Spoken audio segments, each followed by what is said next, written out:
Auzubillahi Bismillahirrahmanirrahim. Hello, I'm Dar Shaukat, and today my topic is about US dominance in world politics. The name of the third unit is US dominance in world politics. It's for class 12th NCERT. So in this unit, first we will come to know about unilateralism and then hegemony. Again, I will repeat the thing. In this chapter, we will try to come to know about what is unilateralism and what is hegemony. Unilateralism and hegemony. Dear students, as we discussed in the earlier unit that USSR was disintegrated on 26th December 1991. So after the disintegration of the USSR, only one country became powerful and supreme, that is the USA. So in international politics, countries and groups of countries are constantly trying to capture and retain power. International politics is a part of political science, और now it is an independent subject as well. इस subject में क्या होता है, इसमें हम international politics या international relation जो होता है, इसमें जितने सारे कंट्रीज होते हैं, whether it is a single country और ग्रुप ऑफ कंट्रीज, उनका मकसद सिंपली होता है to gain more and more power. हर एक कंट्री का मकसद होता है कि पावर ज्यादा हासिल करना. So international relation is the struggle of power. International relation is the struggle of power. कौन सा पावर कंट्रीज हासिल करना चाहते हैं? Power can be in the form of military domination, economic power, cultural dominance. So similarly, what happened after the disintegration of the Soviet Union, US dominated the whole world politics. USA became lonely as supreme power of the whole world. When there is only one center of power in international system, जब पूरे दुनिया के अंदर सिर्फ एक country powerful होगी, उसका culture powerful होगा, उसका इकोनॉमिक सिस्टम पावरफुल होगा, उसकी मिलिट्री पावरफुल होगी, तो इस चीज को हम कहते हैं हेजेमनी. So अगर आपसे कोई पूछ लेता है what do you mean by hegemony? After the disintegration of the USSR, the USA became supreme or USA became absolute power in the world politics. पूरे दुनिया के अंदर सिर्फ एक कंट्री पावरफुल बन गई, उसको हम कहते हैं सिंपली कि उसे कहते हैं हम हेजेमनी. फिर से कह रहा हूं कि hegemony means when only one country become absolute and powerful on the whole world in terms of military, culture, and what I can say the economic system. This is called hegemony. And yes, we know after the end of the Cold War, USA emerged as a sole dominant power without serious rival. अब उसका कोई दुश्मन ही नहीं था. उसका पहला दुश्मन हुआ करता था यूएसएसआर, वो अब चला गया, वो अब खत्म हो गया. A new world order emerged. एक नया ऑर्डर आ गया where USA was the strongest power, जहां पे USA जो है वो बहुत ज्यादा strongest powerful बन गया. So जब पूरे दुनिया के अंदर USA सुप्रीम पावरफुल बन गया, एक दुनिया के अंदर एक नया ऑर्डर आ गया. Earlier the order was that two countries were powerful, USA and USSR. But after the disintegration of USSR, only one country became supreme and powerful. When the one country becomes supreme and powerful, this is called unipolar or unilateral world. फिर से कह रहा हूं, when the whole system is dominated by one powerful country, so उसको हम कहते हैं unipolar और unilateral world.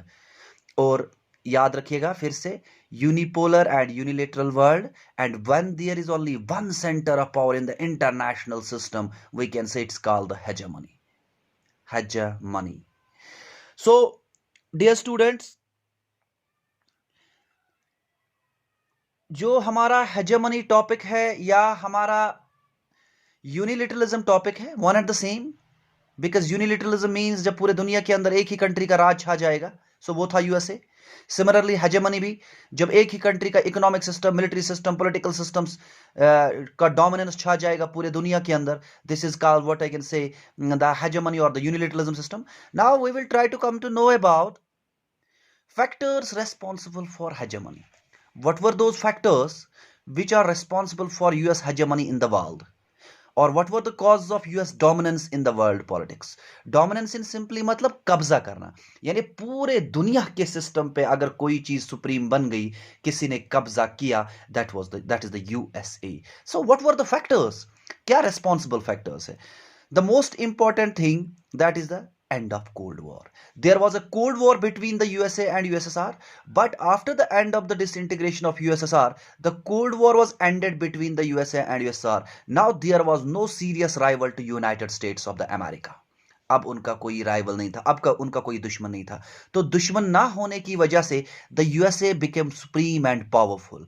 So this is the first reason.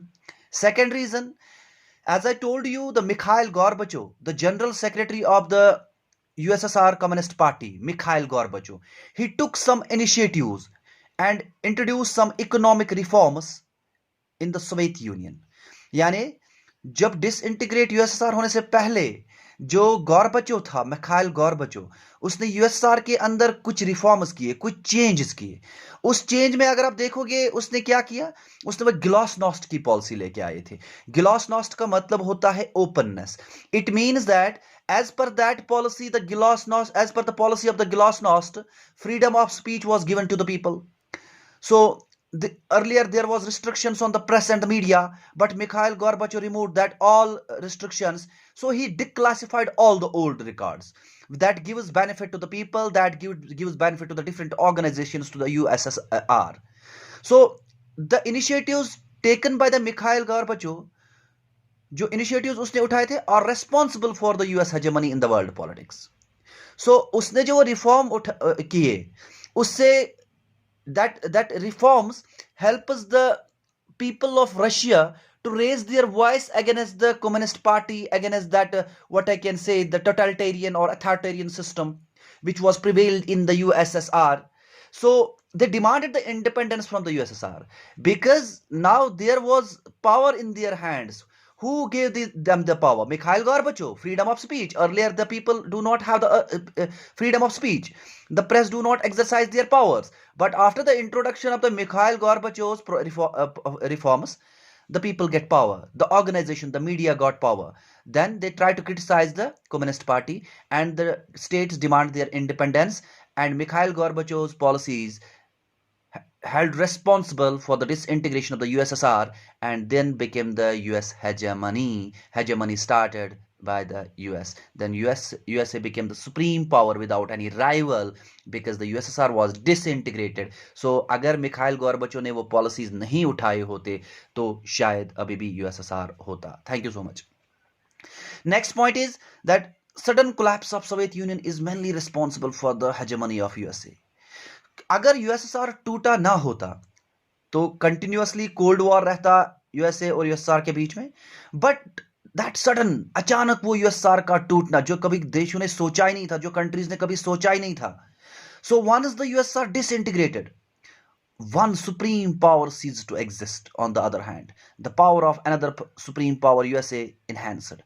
Thus the US hegemony began in 1991 after Soviet Union disappeared from the international scene. यानी पूरे international politics से जो USSR है वो खत्म हो गया और एक ही सुप्रीम पावरफुल कंट्री बच गई, that is the USA. So only one country became more powerful in terms of economy, in terms of political system, in terms of cultural system. So that country dominated the whole world. This whole world domination is called the hegemony, or as well as the, I can say, the unilateralism. So the most important fact where the USA shows his monopolization. So once the USA became a supreme power on the whole world, the US intervention in Gulf, Afghanistan and Iraq has proved its monopolization in world politics. This monopolization is best termed as US hegemony in world politics. So USA interfere in the war of Afghanistan and Iraq and started to monopolize that thing and start to monopolize the world politics. This monopolization where you have absolute and actual control over the things. So this is called the monopolization where you have a control, fully control. So this is called the US hegemony in world politics. Hope so कि आपको समझ में आया होगा कि हमने third unit start किया है। The name of the third unit is US dominance in world politics, and in this topic and in this unit we discuss two things only. One is the hegemony and unilateralism and factors responsible for US hegemony. Thank you so much.